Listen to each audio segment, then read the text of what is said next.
Don't worry about your work, you give it up. What do you want? You want a roof? I'll give you. You want food every day? I'll give you. All you have to do is just sit in one place and be blissful. I will feed you for the rest of your life. Can you do? No, you want to mess up something every day. People say they're only working for a living. I said, don't worry, I'll give you shelter, I'll give you food every day, no problem. All you have to do is, I want to see tears of blissfulness every day. That's all the requirement. You don't have to do any work, you don't have to serve me, you don't have to produce anything, nothing.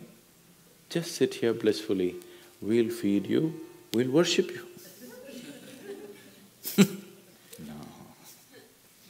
So the problem is not in your work, the problem is not in your life, the problem is not in the world that you live, the problem is just that you have not done the necessary things for this one to flow through this effortlessly, beautifully.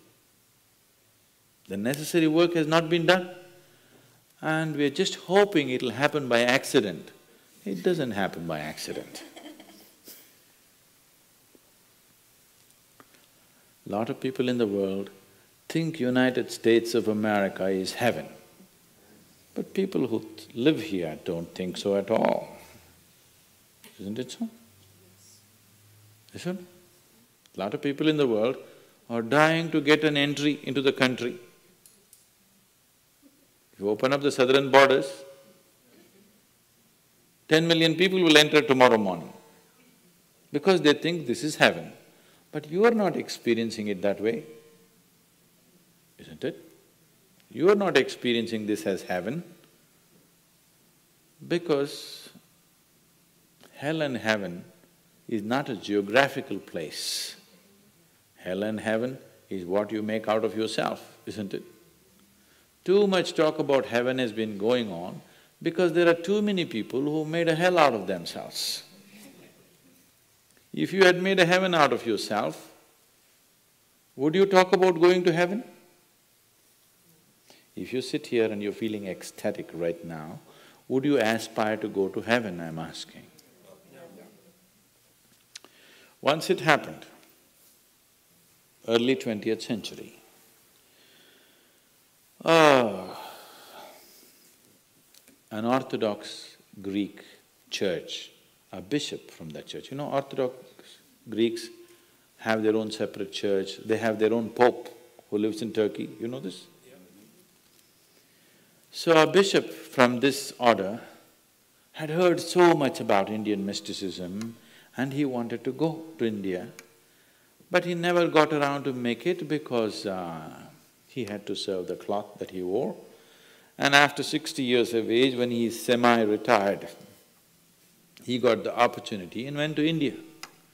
So he came to South India, near where we are, and he wanted to meet a mystic, a yogi.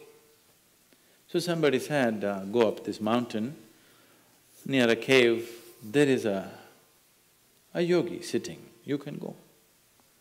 So our man went, plodded up the mountain, halfway up and went. In front of a cave, an old man with a gentle smile upon his face was just sitting with his eyes closed.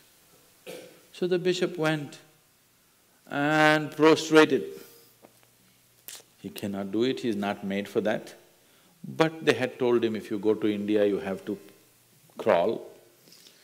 He prostrated like this and with all his four limbs he got up.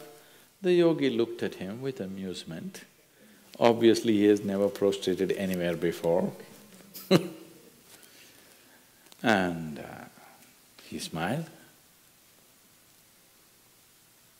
Then the bishop said, I am like this, I am a bishop.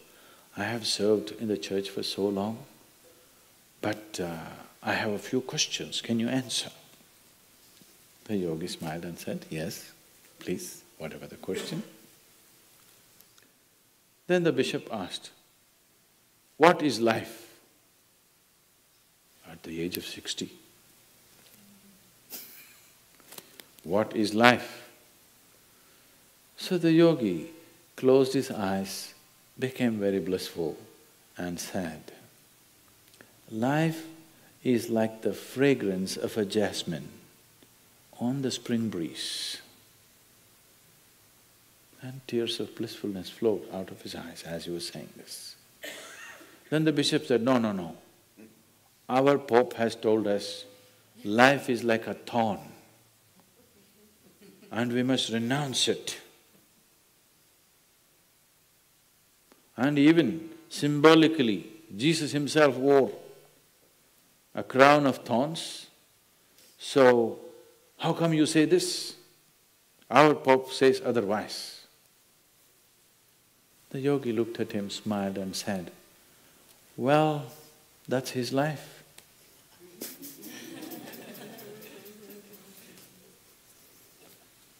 So, what you make out of it is not because of where you are, what you are, it is just what you make out of it, isn't it?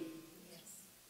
So, have you created the necessary mechanism? Have you created the necessary system? Have you created the necessary ingredients within you to make this like the fragrance of jasmine on a spring breeze and not a thorn?